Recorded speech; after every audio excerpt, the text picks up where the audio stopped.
So I won't keep you long. I thought it was really important for the fact that you covered Israel and basically the positioning of what's going on over in the Middle East. I just recently did a video where it shows, strategically where Syria is and how it's all that's left between the Mediterranean Sea, occupied Iraq, the northern border of Israel, and Turkey.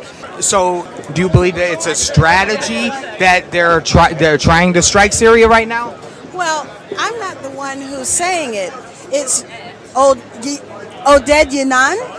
It's also the authors of A Clean Break who have written this. And I think it's incumbent upon us to read what these policymakers have written. Just as I devoured the counterintelligence program papers. Right. I read those papers because I wanted to know what our government was capable of doing.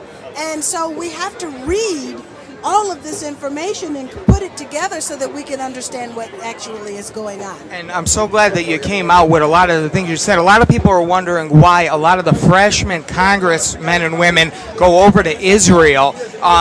Is there any kind of oath to Israel, or what happens on those junkets when those congressmen and women go over there? Because it's not reported in the mainstream, and I believe you're one of the only people that have ever spoken out about that. So what goes on over there in Israel? Well, the only time I've been in Israel, I was in prison over there for trying to deliver medical supplies and school supplies to the people of Gaza after Israel's assault on Gaza, Operation Cast Lead. Right. But there's a terrible problem in our Congress, and the fact is that there's a lot of money that's available if one subscribes to a particular point of view.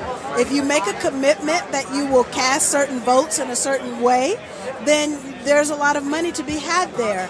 The Congressman Gus Savage wrote, he actually made a speech on the floor of the House, and it's called Laying Out the Facts. So you can go to the Congressional Record website and you can find Laying Out the Facts. And there, Gus Savage talks about the way in which the power of the pro-Israel lobby is exercised during campaigns so that they always win. And last thing, and I'll let you go. It seems a lot of people, some people speak up and say that Israel does have a lot of influence on the United States policies. Does you serving? Does it seem that is the case? A lot of people say when a bill's being passed, that a lot of the congressmen and women say, "What is Israel going to think about this?" And they're really concerned with Israel. Does that really seem to be the case? That would you say that maybe even more than American interests? I think all we need to do is look at the confirmation hearings of our current Secretary of Defense, Chuck Hagel, to understand the power of the pro-Israel lobby inside the United States. If you go back and you look at the questions that were asked and how can I say? I mean, it was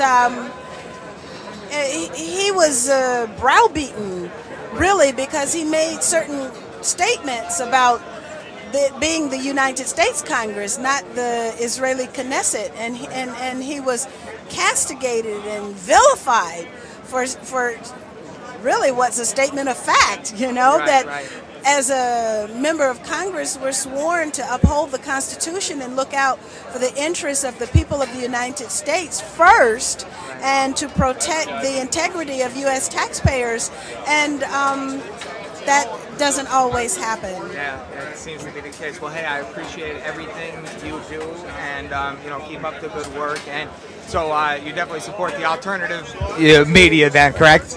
Absolutely. All right. Well, thank you very much. Okay. Cynthia. Yeah. Oh, you gonna leave now? I'll jump.